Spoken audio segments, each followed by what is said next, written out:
네, 다음으로 배전반 및 분전반의 시설을 하겠습니다.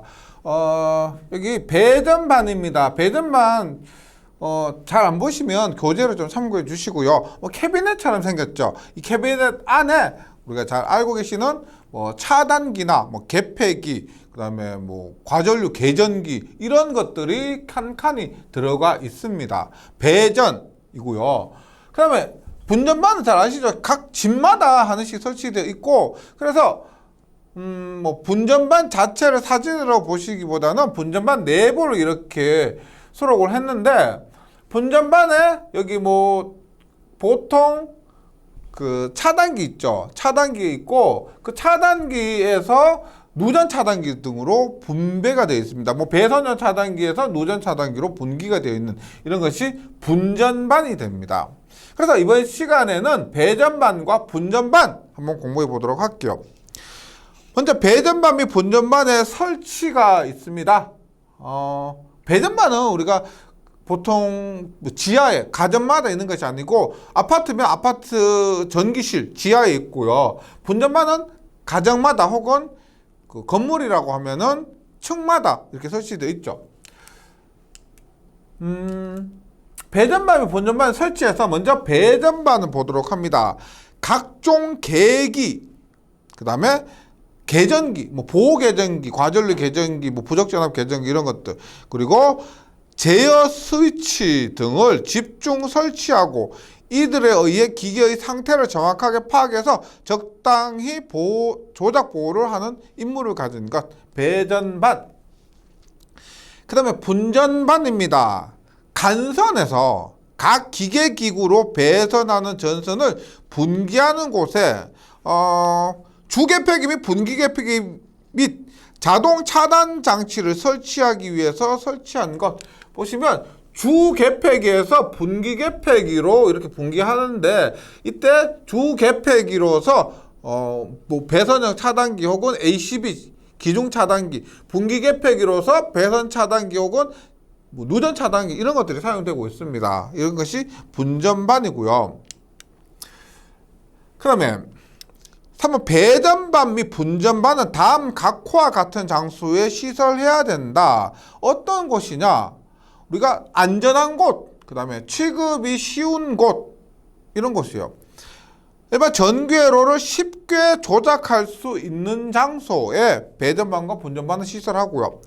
이번 개폐기를 쉽게 개폐할 수 있는 장소. 근데 벽장 내부나 화장실 내부나 욕실 내 등은 분전반으로서 쉽게 개폐할 수 있는 장소로 보지 않는다. 우리가 만약 화재가 났다 그러면 전기 차단시켜야 되겠죠. 그래서 쉽게 개폐할 수 있는 장소가 됩니다. 노출된 장소, 보이는 장소고, 안정된 장소가 설치 장소니까요. 안정되고 잘 쉽게 조작할 수 있는 그런 장소로 생각해 주시면 됩니다. 3번 배전반 및 분전반 시설에서 옥측 또는 옥외에 시설하는 경우는 옥측이나 옥외, 비를 맞을 수 있겠죠. 그래서 방수형의 것을 사용할 것.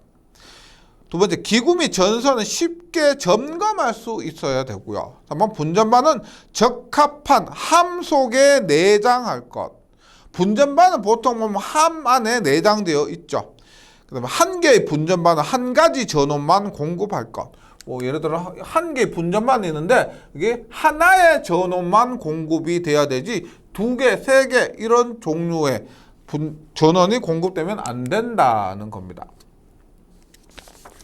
그 다음에 반의 시설입니다. 이게 명칭이 약간 애매한데, 반은 뭐냐면 쟁반할 때 있죠. 쟁반할 때 그 반입니다. 함은 뭐냐? 함은 상자예요. 어떤 함 할 때 상자예요. 근데 보통 배전은 배전반 이렇게 합니다. 배전함이라고 하지 않고 배전반 이렇게 얘기를 하고, 분전은 분전반 혹은 분전함 이렇게 얘기를 합니다. 그래서 분전반, 분전함은 어떻게 보면 크기에 따라서 이렇게 구분할 수도 있는데, 시험에서도 어떤 데는 분전반이라고 했다가 어떤 데는 분전함이라고 했다가 이렇게 구분 없이 출제가 됩니다. 분전반, 분전함 이렇게 모두 기억을 해주시고요. 그래서 반의 시설입니다. 반의 시설에는 노출하여 시설되는 배전반 및 분전반의 재료는 불연성, 불에 타지 않아야 합니다. 다만 다음 어느 하나에 해당되는 것에 대해서는 나연성의 합성수지 또는 목재의 것을 사용할 수가 있는데 좀 안전할 때요. 금속 또는 합성수지의 함에 넣은 개폐기를 사용하는 경우, 배선용 차단기를 사용하는 경우, 400V EIF 전로에서 커버 나이프 스위치를 사용하는 경우, 이런 것들을 커버 나이프 스위치하고는 저 뒷부분에서 다음 시간에 다시 하도록 할게요. 목재의 반은 충전 부분은 직접 부착해서는 안 된다. 반이고요. 한번 읽어만 보주시면 됩니다. 함이 시험에 자주 나옵니다. 상자니까 우리가 분전함, 보통 분전반은 함에 설치되어 있죠. 그걸 얘기하는 겁니다. 배전반 및 분전반을 넣은 함으로서 난연성 합성수지로, 그래서 두께가 자주 나오는데 난연성 합성수지 두께는 1.5mm 이상, 그리고 내아크성, 아크에 견디는 것일 것. 그래서 난연성 합성수지 1.5고요. 강판재 있습니다. 강판재 1.2. 그리고 가로 세로가 분전반인데 가정에 있는 거 굉장히 작죠. 그리고 합성수지로 되어 있죠. 가로 세로의 길이가 30cm 이하인 것이 있다면 이것은 두께 1mm입니다. 강판재는 1.2인데 가로 세로가 30cm 이하라면 1mm고요. 목재 분전함은 두께 1.2cm. 여기 cm예요. 목재는 1.2mm 너무 약하게, 1.2mm 너무 약하죠. 목재로 한다면 많이는 없잖아요. 근데 목재로 한다면 1.2cm 두꺼운 제외입니다. 불연성 물질을 안에 바른 구조일 것. 그 다음에 함을 시설할 때 전련 저항 측정 및 전선 접속 단자 점검이 용이한 구조고, 배전반이나 분전함을 넣는 금속재 함 및 이를 지지하는 금속 프레임 또는 구조물은 접지 공사를 해야 합니다. 그 다음에 요거 종종 출제가 됩니다. 배전반과 분전반의 소형 덕트의 폭. 여기에 사용되는 소형 덕트를 사용할 때 폭입니다. 폭. 우리가 저번 시간에 덕트, 금속 덕트 폭이 최소 40mm, 4cm 이상이라고 했잖아요. 했을 때 일단 사운의 전선이 35 스퀘어 이하이면은 소형 덕트의 폭은 8cm까지. 미리로 하면은 80mm입니다. 그 다음에 전선 굵기, 공식 난면적이 아시죠? 35, 95, 120, 240 모두 공식 난면적이 포함되어 있고요. 95 이하일 때는 10, 240 이하일 때는 15. 그래서 한 이 정도는 기억을 좀 해주시기 바랍니다. 35 이하일 때는 8, 95 이하일 때는 10, 240 이하일 때는 15가 됩니다. 배전반과 분전반 소형 덕트의 폭. 네. 시험에는 이거 나온 적 있어요. 이거 35 이하일 때 소형 덕트의 폭 얼마? 8cm가 되고요. 그 다음에 수변전 설비의 구성 볼게요. 수변전 설비의 구성. 먼저 배전반의 구성 요소입니다. 배전반 안에 앞에서 그 캐비넷, 철제 프레임 안에 뭐가 들어가 있을까? 구성 요소는 일단 감시 제어용 기기로서 계기가 있습니다. 뭐 전압계, 전력계 이런 계기 있고요. 표시등, 램프, 고장이 났다, 뭐 경고다, 노란색, 뭐 운전 중이다, 초록색 이런 것들이 있고, 조작하는 개폐기 스위치 있고요. 보호 계전기, 뭐 과전류 계전기, 부적전압 계전기, 지락 계전기 이런 것들, 경보 장치 등이 있고, 주회로 기기로서 당연히 차단기가 위치해야 됩니다. 그래서 배전반 재료는 보통 강판이 생각나죠. 배전반은 강판인데 강판뿐만 아니고 특별한 곳에 대리석, 뭐 아스베스토스 등이 있으나 현재 일반적으로 사용되는 건 3.2mm 두께의 강판입니다. 그래서 배전반은 여기 대리석도 사용될 수 있지만은 강판이 사용된다. 그 다음 배전반의 종류가 있습니다. 배전반의 분류로는 가장 대표적인 거, 제가 앞에서 보여드린 그 사진, 교재에 있는 사진도 그렇지만 큐비클, 폐쇄식, 캐비넷형입니다. 폐쇄식 큐비클이라고 합니다. 폐쇄형 큐비클형. 점유 면적이 좁고 운전 보수가 안전해서 공장 및 빌딩의 전기실에, 제가 다른 것보다 뭐 공장에 이나 뭐 건물에 봤을 때는 전부 이 폐쇄식 큐비클이 설치되어 있었고요. 많이 사용됩니다. 차단기, 단로기, 모선, 기타 것들을 차단기, 단로기, 모선, 기타 것들을 정지된 금속으로 둘러싼 한 개의 것으로 된 것. 그것입니다. 일반적인, 가장 일반적인 것이고. 두 번째 뭐 자립 개방형, 수직형, 책상형, 벤치보드, 장갑형, 뭐 특수형 등이 있지만 일반적으로 폐쇄형이 많이 나오고, 그래서 큐비클의 종류가 이렇게 있습니다. 우리가 그 큐비클에서 배전반에서 가장 메인을 차지하는 것 중에 하나가 차단기입니다. 차단기인데 그 차단기가 12형은 차단기 하나만 설치된 겁니다. 예를 들어서 진공 차단기, 자기 차단기 이런 것들이 하나만 설치된 것이 12형이고요.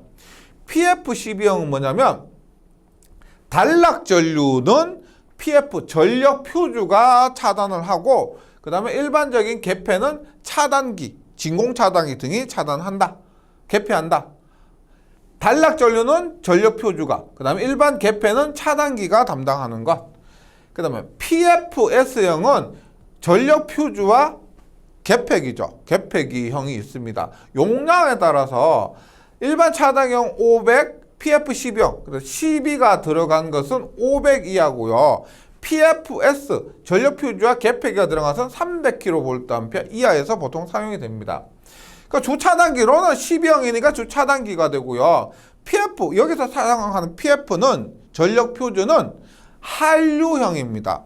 우리가 전력 표주라 하면 특별한 것이 없으면 한류형, 뭐 COS처럼 비한류형도 있는데 전력 표주다라고 하면 한류형이다, 이렇게 기억해 주시기 바랍니다. 그리고 여기에서 한류형 전력 표주와 고압 개폐기를 조합해서 사용하는 PFS형도 있다. 그러면 우리가 개폐 장치가 있겠죠. 배전반에서 개폐 장치, 먼저 단로기입니다. 단로기는 디스커넥팅 스위치를 얘기합니다. 디스커넥팅 스위치. 그래서 점검 및 수리 시 기기를 전로에서 개방할 때 부하 전류, 고장 전류를 차단할 수 없고, 점검 수리할 때 전로에서 개방할 때 사용하거나, 혹은 모선의 접속 변경이 필요할 때 사용이 됩니다. 그리고 전류의 개폐, 차단 개폐 등이 하고 부하 전류 개폐를 하지 않는 것이고요. 단로기의 구조가 있는데, 단로기도 이렇게 판이 있습니다. 플레이트에 이렇게 온 오프, 그러니까 온 오프 이런 식으로 되어 있습니다. 단로기. 그래서 플레이트, 판, 클립, 핀치, 베이스, 플레이트 지지해주는 베이스, 뭐 지지애자나 조작 금구 등으로 구성이 됩니다. 단로기요. 이게 단로기 같은 경우는 한번 검색을 해보시면은 어렵지 않게 이런 모양이구나 찾을 수 있을 것이고요. 플레이트, 클립, 핀치, 베이스, 지지자, 조작 금구 등으로 구성이 됩니다. 그 다음에 유입 차단기입니다. 유입 차단기, 여기 기름이 아크를 소호해 주는 거죠. 차단할 때 발생하는 아크를 소호하는 원리가 유입, 기름을 넣어서. 그래서 유입 차단기는 OCB라고 하면서 아크를 저련유의 소호작용에 의해서 하는 것입니다. 그럼 진공 차단기, 실제로 가장 많이 사용되는 차단기가 진공 차단기라고 보시면 되고, 진공 뭐다? 진공입니다. 진공 뭐요? 영어로 버큐움이죠. 버큐움 해서 진공 차단기 V10이고 실제 현장에서 가장 많이 사용되는데, 이것은 고진공 중에서 전류를 차단하기 때문에 외기의 영향을 받지 않는 특징이 있습니다. 그럼 가스 차단기는 우리가 앞에서도 잠시 나왔지만은 SF6 가스죠. 6불화항 SF6 가스를 사용해서 고성능 절연 성능을 가진 SF6 가스를 사용해서 소호 능력이 우수하고요. 이상 전압의 발생이 적은 특징이 있습니다. 그 다음에 기중 차단기 A10인데, 우리가 다른 것들은 모두 고압, 특고압에 사용되는데, 이 A12는 보통 저압에 사용이 됩니다. 저압에요. 그래서 일반 직류회로 및 교류회로의 전압이 비교적 낮고 별로 큰 차단 용량을 필요하지 않아서 유입 자동 차단기를 사용할 정도가 아닌 회로 보호용으로 사용이 되는 것. 자기 차단기입니다. MBB입니다. 마그네틱이죠. 그래서 아쿠아 차단 전류에 만들어진 전자력에 의해서 아쿠를 소호하는 것, 자기 차단기입니다. 이거 외에도 공기 차단기 뭐요? ABB 이런 것도 있죠. ABB는 공기 차단기가 됩니다.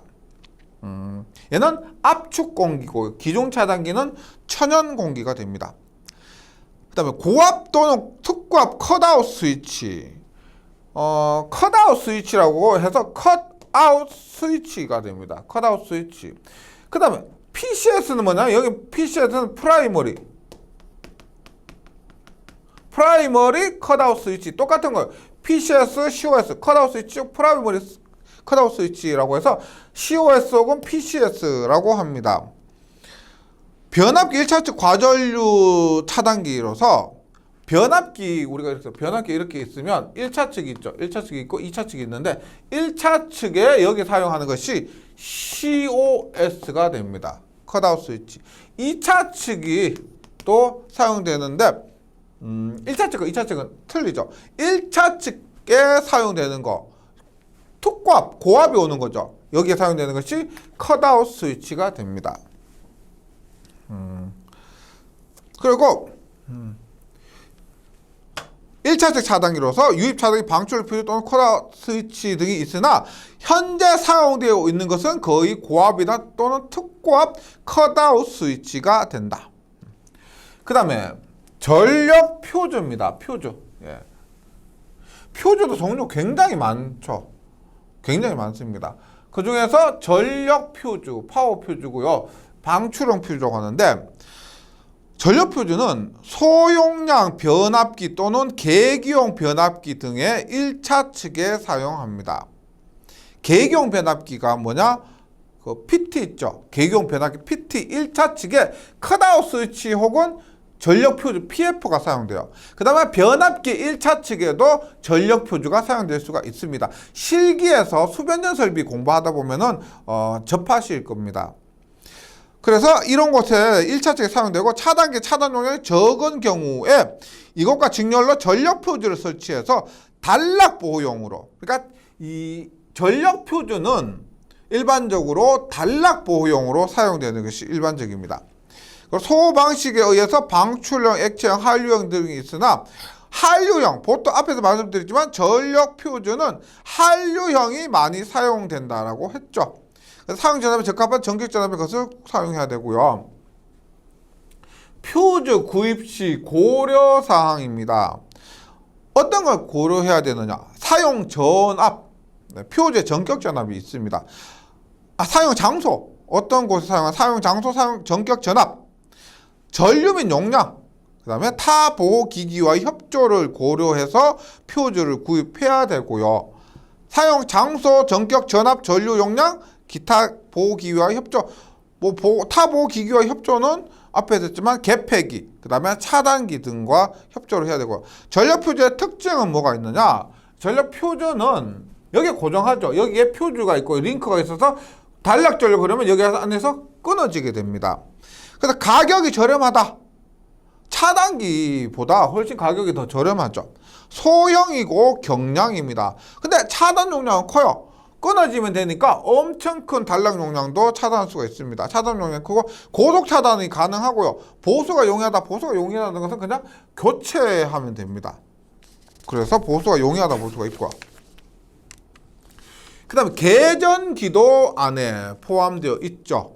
계전기는 그러니까 과전류 계전기, 부족전압 계전기, 지락 계전기 이런 것들을 보호용으로 사용하는 겁니다. 먼저 과전류 계전기는 오버커런트 릴레이를 얘기하고요.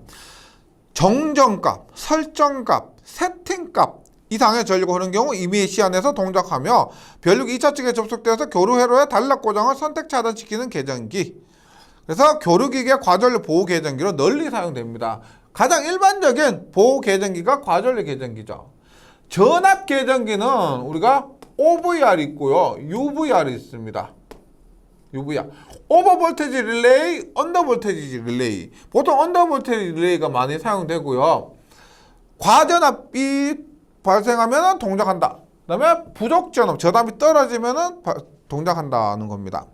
과전압 계정이 OVR과 부적전압 계정이 UVR이 있으며 회로의 전압이 이상하게 상승 또는 혹은 하강할 때 기기를 손상하거나 정상적인 운전을 저해하므로 이것을 발생할 때 경보나 표시해 주는 것입니다.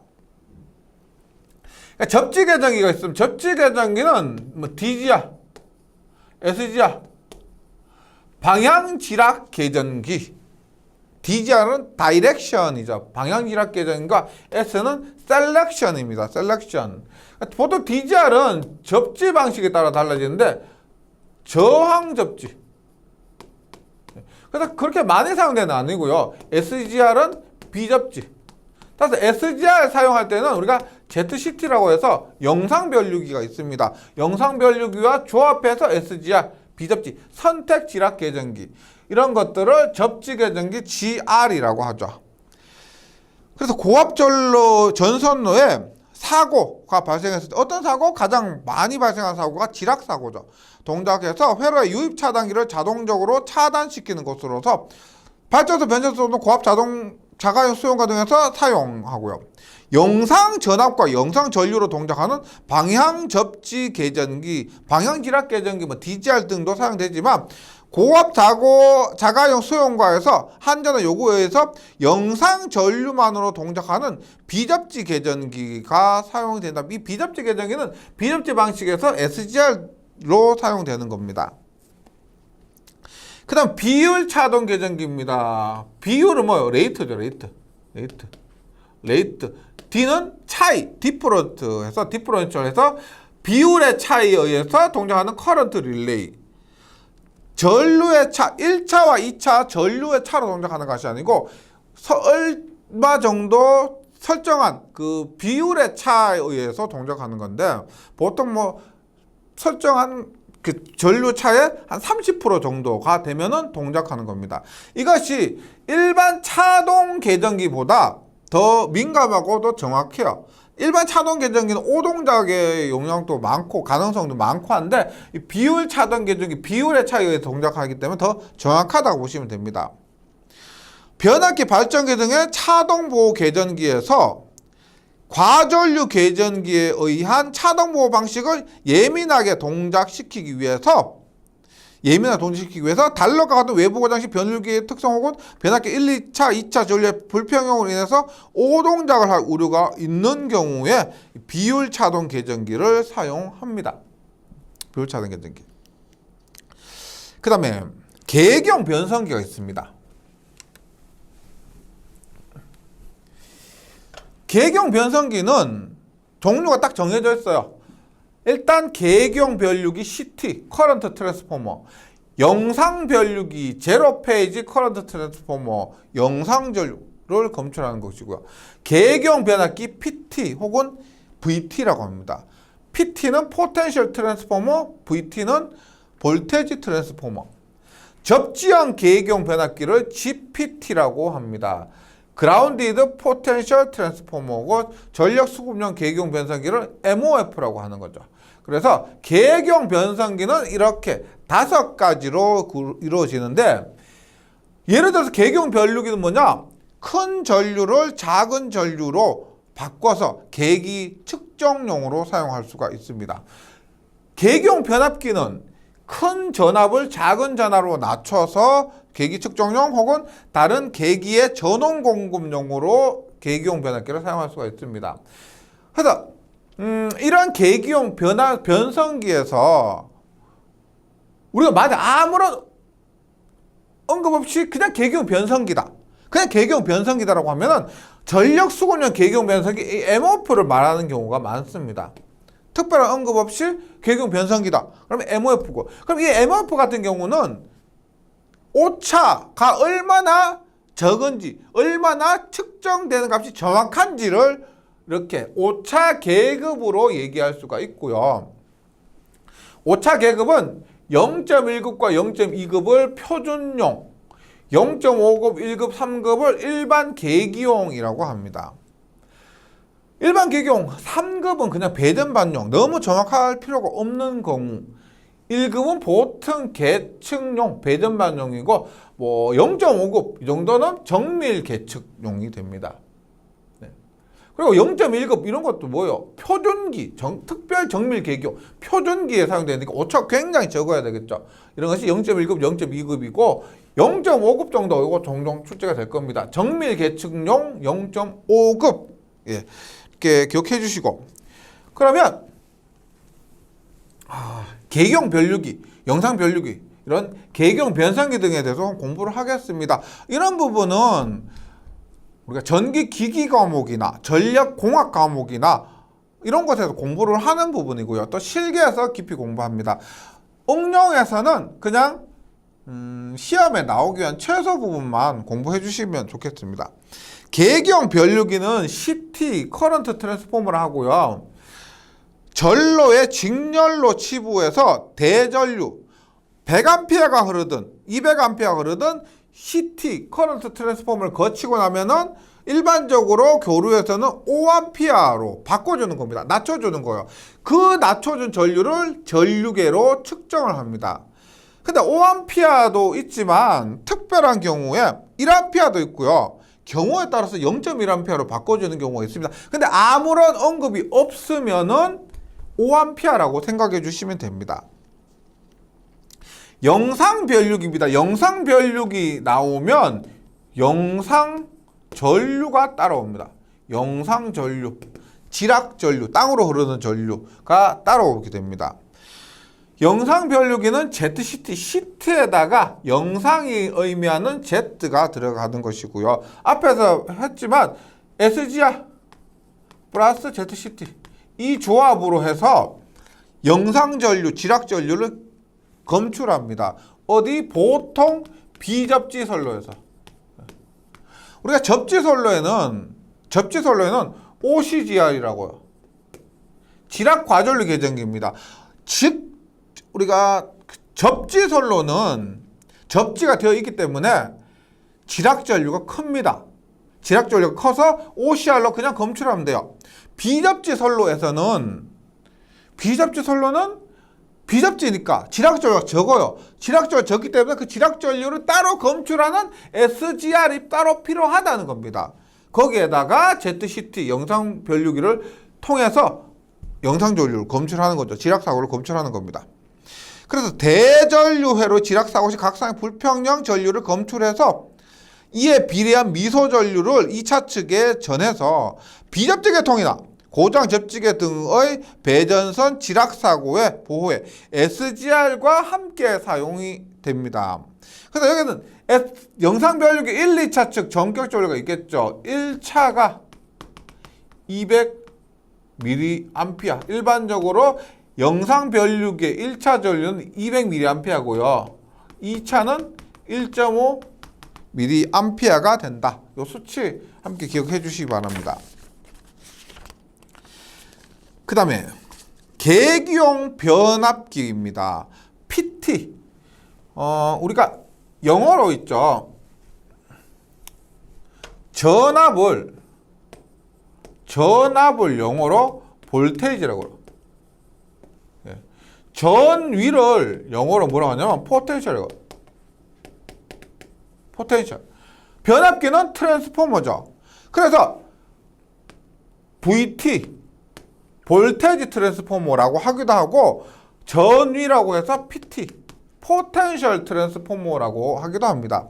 이것이 계기용 변압기예요. 계기용 변압기는 고압을 저압으로 혹은 특고압을 저압으로 변성하기 위해서 사용하고 전력계, 주파수계, 역류계, 표시등의 전원으로 예를 들어서 우리 앞에서 GR 있죠.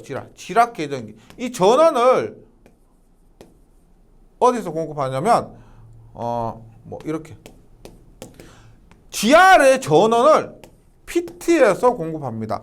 왜냐하면 GR의 전원 일반적으로 110V 쓰거든요. PT의 2차측 전압이 전격이 110V입니다. 그래서 GR의 전원을 이 PT 등에서 공급하는 것처럼 전력계, 주파수계, 역류계, 표시등 등의 전원도 PT가 110V로 바꿔서 공급한다는 겁니다. 권수비는 V2보다 V1이고 일반적으로 전격 전압이 110V가 됩니다. 접지형 계기용 변압기를 GPT, PT에다가 접지라는 의미에서 G를 더 붙여줍니다. 3차 권선형 PT를 사용해서 보통 접지형 계기용 변압기 같은 경우는 그러니까 YY 오픈 델타 LT YY 오픈 델타 방식을 사용합니다. 1차 측, 2차 측, 3차 측이고 이 3차 측에서 영상 전압을 검출을 합니다. 그리고 3차 권선용 PT를 사용해서 계기 및 계전기에 필요한 전압을 강화시켜서 1차는 Y 접속하고 중성점 접지합니다. 2차는 Y로 접속해서 계기 등에 접속합니다. 계기 등에 필요한 전원을 공급할 수 있고 3차는 오픈 델타 접속해서 영상 전압을 검출을 합니다. 개통 영상 전압을 검출하는 데는 삼상용과 단상용이 있으며 단상용, 보통 단상용 3개로 삼상용을 구성해서 하고 있습니다. 접지형 계기용 변압기. 근데 Y와 오픈 델타인데 간혹 Y의 오픈 델타. 예. 그래서 1차, 2차 여기 YY 오픈 델타에서 2차를 생략하고 3차가 바로 2차로 될 수도 있습니다. 이런 경우도 있다. 그 다음 전력 수급용 계기용 변성기입니다. 전력 수급용 계기용 변성기 우리가 MOF 혹은 PCT, PT와 CT를 합쳐서 PCT라고 하기도 합니다. 전력 수급용 계기용 변성기는 PT와 여기 있는 것처럼 PT와 CT를 모두 합쳐놓은 거예요. 그리고 얘는 목적이 뚜렷합니다. 여기에 선로가 이렇게 있는데 이 안에 PT와 CT가 들어가 있습니다.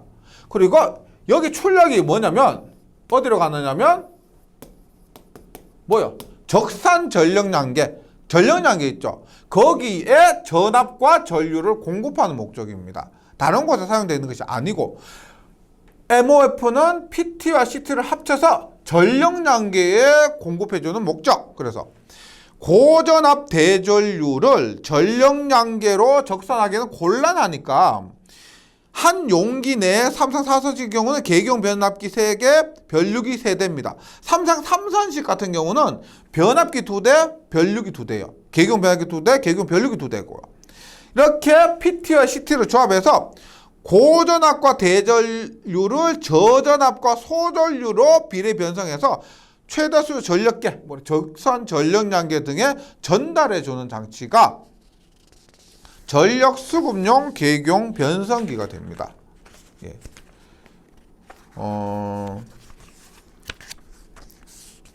네. 그렇고요. 여기까지가 우리가 배전반, 분전반에 대해서 한번 정리를 해봤습니다.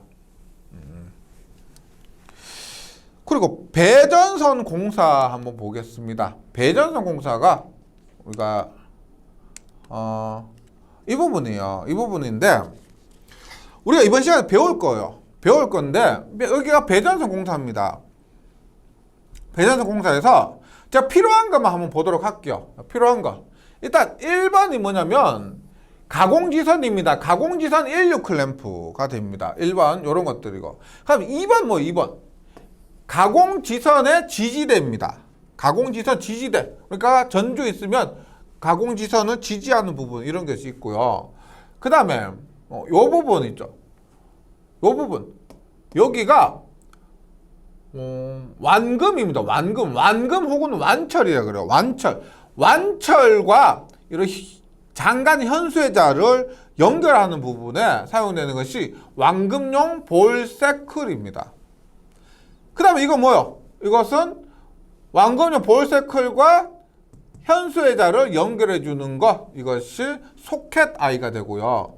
그럼 이건 뭐요? 이거 앞에서 공부한 적 있죠? 현수회자인데 폴리머 현수회자, 폴리머로 된 현수회자가 있습니다. 폴리머 현수회자고요. 그 다음에 또 나오는 거 이런 것들은 위험 표지판 이런 것도 있죠. 그 다음에 이런 것들 또 자주 나오는 거 앞에서 했죠? 요거 COS 컷아웃 스위치가 됩니다. 이건 뭘까? 이것은 변압기입니다. 변압기. 이렇게 가는 전선을 따서 COS를 거쳐서 변압기 1차측 COS 연결됐다 그랬죠. COS에서 변압기로 이렇게 연결이 됩니다. 그 다음에 변압기를 연결하기 위해서 설치된 이 부분 있죠. 이 부분이 행거 밴드가 됩니다. 행거 밴드. 또 요런 부분이 암타이 레크 배선이라고 있습니다. 레크 배선을 하기 위해서 저압 가선용 레크 배선 보시면 렉 밴드라 보면 되고요. 이 부분이 레크예요. 레크. 그리고 이 부분은 완금입니다. 인입용 완금이 설치되어 있고, 그 다음에 또 시험에 나올 만한 부분을 보면은 이런 부분 있죠. 이게 뭐예요? 지선입니다. 지선에 연결되어 있죠. 그래서 지선 밴드가 됩니다. 지선 밴드고요. 그 다음에 이런 거 지선 로드, 지선과 지선 근가를 연결해 주는 부분, 아연도금 철봉하는 거 있죠. 지선 로드가 됩니다. 그리고 이거 지선 근가, 지선 근가고요. 지선 근가고,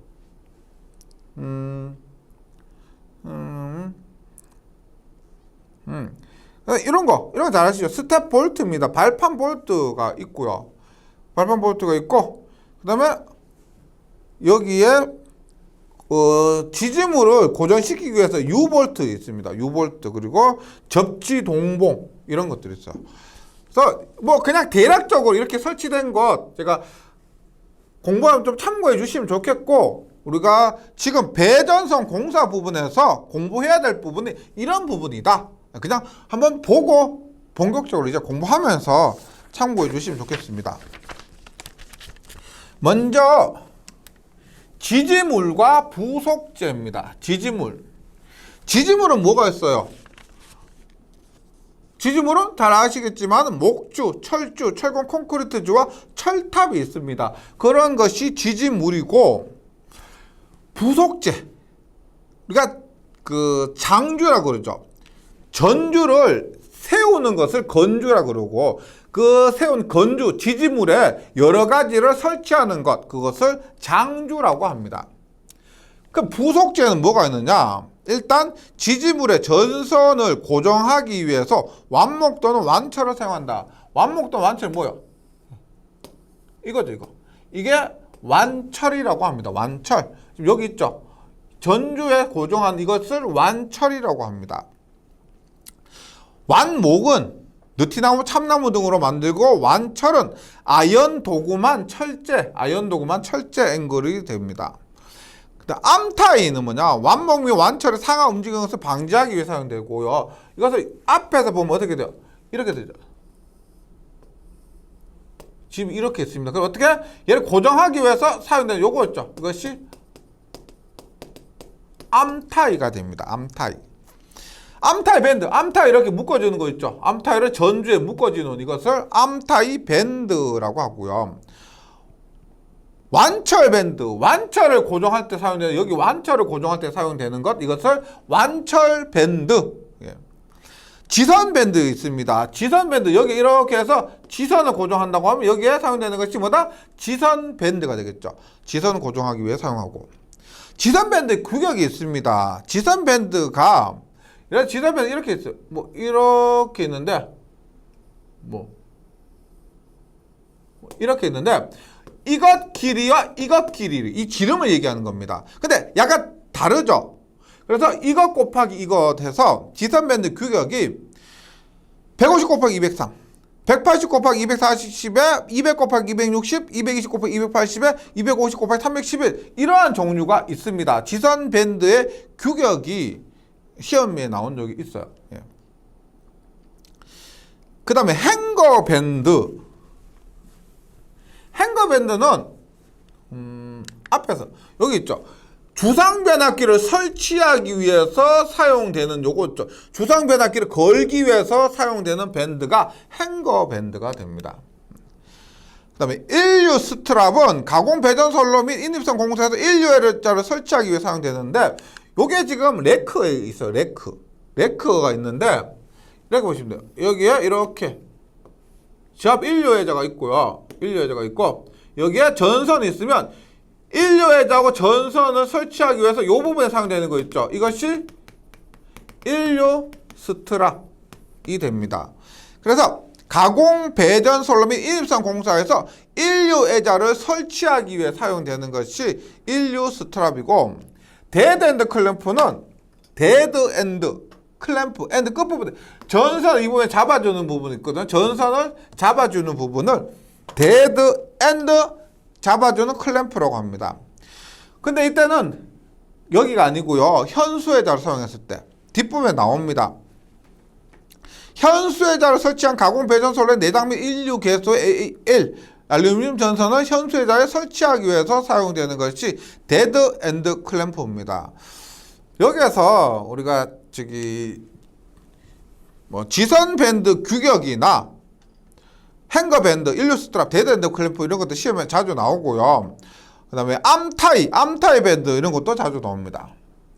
그럼 지지문 중에서 가장 많이 나온 것 중에 하나가 완철인데 완철이 두 가지가 있습니다. 일반적으로 경완철은 옆에서 봤을 때 이렇게 정사각형 모양이에요. 정사각형 모양의 완철이 경완철입니다. 기역형 완철은 옆에서 봤을 때 모양이 기역형이에요. 기역형. 이렇게. 이것을 기역형 완철, 경완철은 정사각형 모양의 완철이 됩니다. 그리고 이 기역형 완철은 보통 인입용 완철로 사용이 됩니다. 인입용 완철로 기역형 완철을 보통 사용되고 일반 완철이라면 경완철입니다. 경완철에서는 또 자주 나오는 것이 길이가 있겠죠. 예를 들어서 이렇게 했을 때 이 길이가 얼마냐? 보통 우리가 3상 4선식이라고 했을 때 여기에 LP에다 이렇게 두 개 해서 전선 이렇게 쭉 3상 4선이 이렇게 지나갑니다. 여기에 가공지선 지나가고요. 이러려면 이 길이가 웬만큼 돼야 되겠죠. 그래서 전선의 수가 2개일 때가 있고 3개일 때가 있는데 특고압, 고압, 저압에 따라 다릅니다. 근데 특고압의 세조일 때가 특고압의 전선수 3개일 때가 가장 길겠죠. 2m 40이어야 됩니다. 2m 40이고 전선 가닥수가 2가닥이고 저압일 때는 가장 짧아야 되겠죠. 90이어도 됩니다. 그러면 2400에 900입니다. 미리로 하면은 2400, 900, 센치로 하면 240, 미터라면 2.4m, 0.9m죠. 그 다음에 1.8 똑같죠. 1400 똑같습니다. 1.8, 1.4 이렇게 해서 표 외워주셔야 돼요. 네, 표는 암기해 주시기 바랍니다. 그래서 가장 잘 나오는 것은 3상, 4선식, 즉 전선수 3개고 특고압이 일반적이죠. 배전에서 22.9kV일 때는 2.4m가 된다.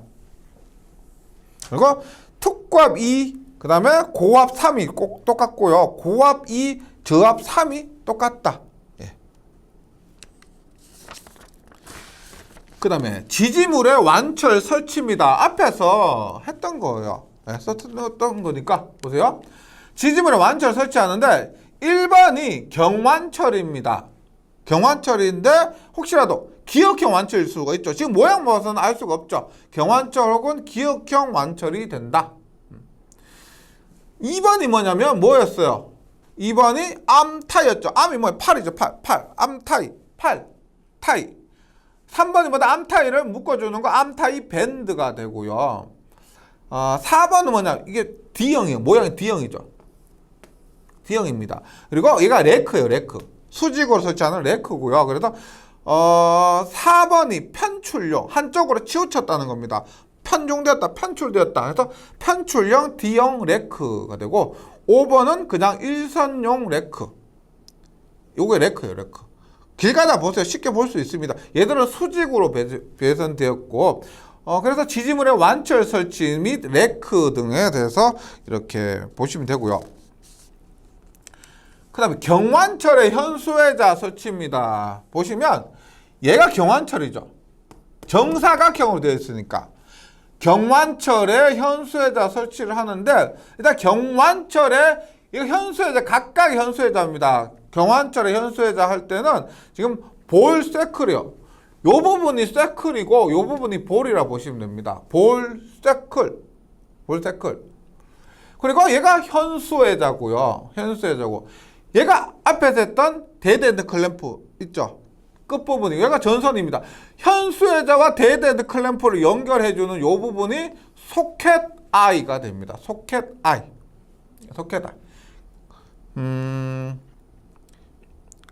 그리고 이게 현수회자인데 여기 현수회자 자리에 만약에 폴리머 현수회자, 장간형 회자 있죠. 하나로 몸통이 하나로 묶어있는 거 이런 거 올 때는 여기에 볼 세클이 아니고 I 세클 이렇게 세클 중에서 이렇게 된 거 있어요.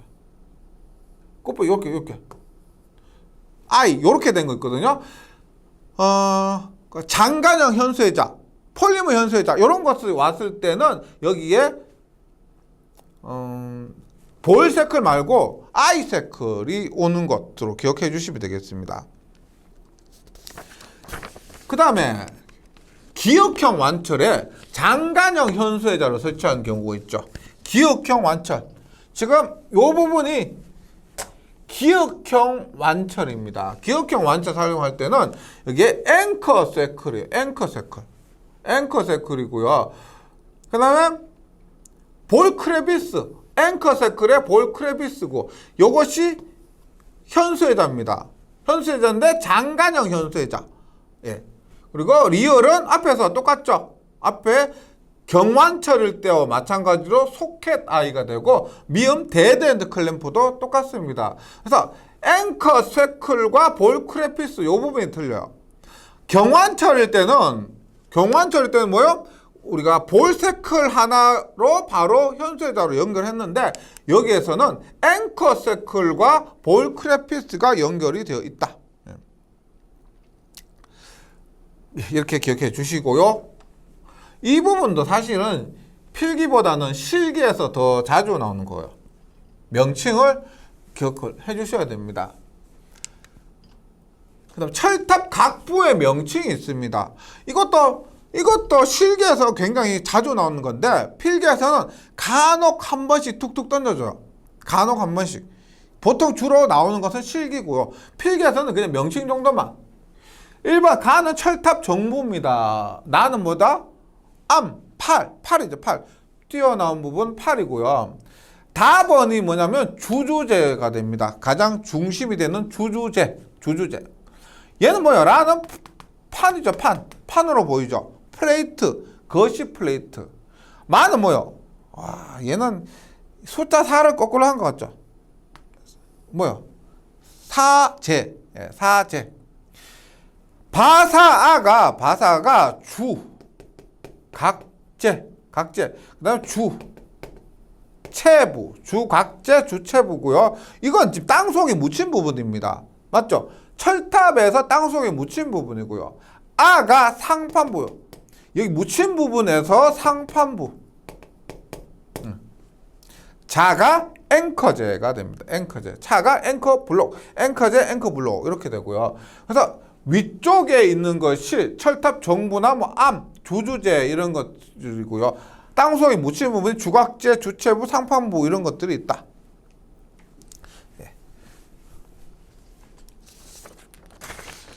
그 다음에 이 부분은 전기 설비 과목에서 자주 나오는 것이기 때문에 크게 부담 없으실 겁니다. 건지공사, 지지물을 땅에 세우는 공사인데 6.8kN 이하, 700kg 이하가 되죠.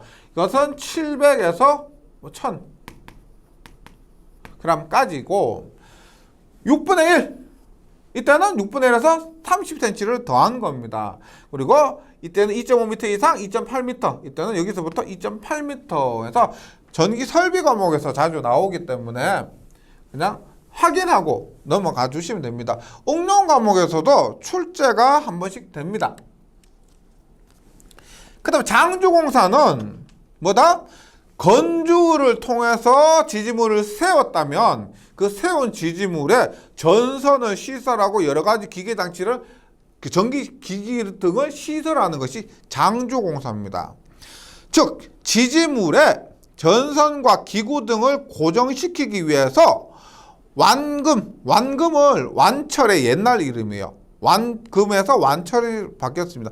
완금, 완철이나 애자 등을 설치하는 공사. 예. 예.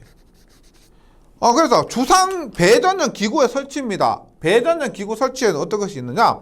앞에서 했던 부분이거든요. 네, 그림 통해서 주상 변압기에 지지물을 설치할 때 행거밴드를 사용한다라고 했죠. 행거밴드 설치하고 변압기 1차 인하선은 고압 절연전선이나 클로로펜 외장 케이블을 사용하고 2차 측은 5개형 비닐 절연전선이나 비닐 외장 케이블을 사용합니다. 세 번째, 변압기 과부하 보험의 고장 시 수리를 위해서 1차 측에 애자형 개폐기나 프라이머리 컷아웃 스위치 쓴다고 했죠. 변압기 과부하 보험의 고장 수리를 위해서 1차 측에, 2차 측에는 캐치홀더. 그래서 1차 측에 컷아웃 스위치, 2차 측에 캐치홀더 사용합니다. 그리고 COS를 설치할 때 사용되는 기구로서 우리가 뭐 COS 이렇게 있죠. 했을 때 해서 여기에 이렇게 잡아주는 것도 있죠. 그래서 이것을 설치할 때 사용되는 것이 브라켓이나 네오선 결합, 브라켓, 네오선 결합에잖아 COS 커버. 그 다음에 이 안에 있는 퓨즈 링크. COS 커버 여기 덮는 부분이고요. 퓨즈 링크 등이 COS를 설치할 때 사용되는 기구입니다. 브라켓이라 할 때도 있고요. 브래킷이라 할 때도 있어요. 브래킷. 네오선 결합애자, COS 커버, 퓨즈 링크 등이 COS를 설치할 때 사용되는 것이고, 그 다음에 지선공사가 있습니다. 지선공사 볼게요. 일반적인 보통 지선입니다. 보통 지선이고 여기는 전주와 전주 사이에 실사하는 공동으로 사용하는 지선이죠. 공동 지선이고 얘는 지선줄을 따로 설치한 겁니다. 얘는 일반적인 전주 사이에 하는 것이고 얘는 지선을 설치하기 위해서 지선줄을 따로 설치하는 것이고 그래서 이것은 수평지선입니다. 공동지선은 아니고 수평지선이고 얘는 모양이 Y 모양이죠. 예, Y지선이 됩니다. Y지선. 이런 것들이 있고 그 다음에 궁하다고 해서 궁지선. 지선을 설치하고 싶은데 땅이 이렇게 안 나와. 이렇게 하고 싶은데 이렇게 하고 싶은데 지선을 설치할 여건이 안 됩니다. 그래서 어쩔 수 없이 이런 것들을 사용해서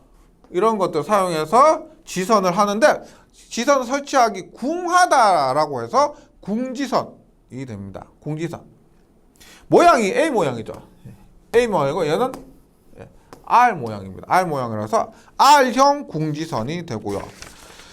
그래서 지선을 설치하는데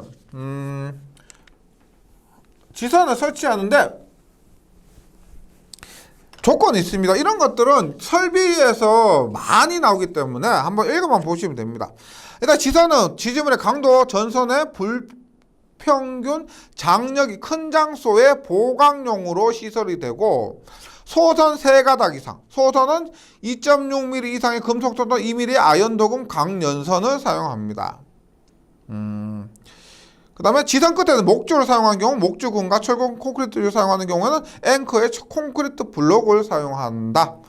지선 중간에는 지선 애자 이런 것도 있죠. 지선 애자, 구형 애자 이런 것들을 설치하고 지선 종류는 보통 Y, 수평, 궁지선, 공동지선이 있고 지선 로드는 지선과 지선용 근가를 연결해주는 근구 요거 있죠. 앞에서 보면은 이런 거 있죠. 앞에서 보면은 요거 지선 근거와 지선을 연결하는 요 부분 있죠. 아연도금 철봉이라는 것. 그래서 여기 30cm까지 아연도금 철봉을 사용하는데 요거 지선 로드가 됩니다. 지선 로드를 사용해서 지선과 지선용 근거를 연결시키는 근구가 있고 마지막으로 레크 배선이 있습니다. 레크 배선은 수직으로 시설할 때요. 수직으로. 그래서 여기에 L1상, 여기에 이게 L2상, L3상 수직으로 보통 저압에서 많이 사용하겠죠. 저압 전로에서 전선을 수직으로 지지하는데 사용되는 이런 것들을 레크 배선이라고 하고요. 레크 혹은 렉이라고 합니다. 영어로는 RACK 이런 것이 있습니다. 네, 여기까지 잘 정리해 주시고 저는 다음 시간에 다시 뵙도록 하겠습니다. 수고하셨습니다.